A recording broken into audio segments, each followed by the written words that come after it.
महाश्री अभी जैसा कह रहे हैं कुंभ के अंदर में इस बार शाही स्नान का पहले नाम चलता था, तो इस बार मामला उठाया जा रहा है कि उसका नाम शाही स्नान न करके उसे राजसी स्नान कहा जाए। शाही शब्द से तो हमारा कोई संबंध ही नहीं है, तो शाही से हमारा क्या संबंध? तो इस बारे में आपके क्या? ये एक पुरानी परंपरा रही है।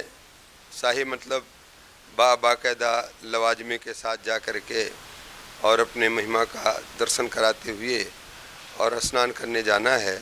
वस्तुतः श्री जी महाराज तो पैदल पैदल जाते थे स्नान करने, हर तीर्थ में वो चलते थे, शाही के साथ पैदल पैदल चलते थे।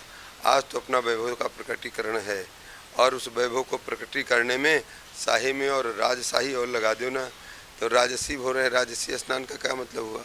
रजोगुण से युक्त स्नान। रजोगुण से युक्त स्नान हैं, जबकि हम सतोगुण का प्रतीक प्रदर्शन। और शाही का भी मतलब तो वही होता है, मतलब तो इसे परंतु फिर चलो चला आ रही परंपरा उसमें और राजसी करके क्या क्या मतलब हुआ? कोई मैंने शब्द बदल देने से क्या हो जाएगा? और राजसी शब्द तो और बिल्कुल स्पष्ट हो गया है। जहाँ हम सतोगुण के प्रतीक हैं, सतोगुण का प्रतीक शाही में सतोगुण और रजोगुण कुछ नहीं है। एक भाई एक साजबाज के साथ जाकर के गंगा मैया का पूजन करना है और स्नान करना है। अब राजसी स्नान शब्द लगाने से तो रजोगुण आ गया, उसमें स्पष्ट आ गया कि नहीं जी? जबकि आप सब सतोगुण के प्रतीक हैं जी हैं। सारा कुंभ सतोगुण का प्रतीक है, सर्वत्र सतोगुण को फैलाने का काम करने जा रहा है। सतोगुण की वृद्धि करने का ही तो स्वरूप है ना। लेकिन फिर भी उनका ये मानना है कि भाई शाही की जगह शाही शब्द के बजाय थोड़ा सा शब्द से अखाड़ों वालों को और कुछ लोगों को ऐसा मानना है कि भाई शाही के बजाय राजसी शब्द का हमारा पुराना शब्द है, अब मतलब तो वही है। और बाकी तो जैसा कि आप श्री ने कहा कि पैदल स्नान जाना तो चाहिए भैया गंगा जी के सामने विनम्रता के साथ।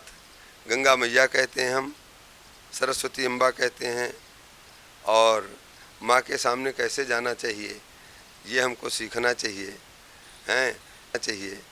हैं ना कि बड़े बड़े बग्घी और हाथी घोड़ा सजा करके और अपना वैभव प्रकटीकरण के साथ जावे।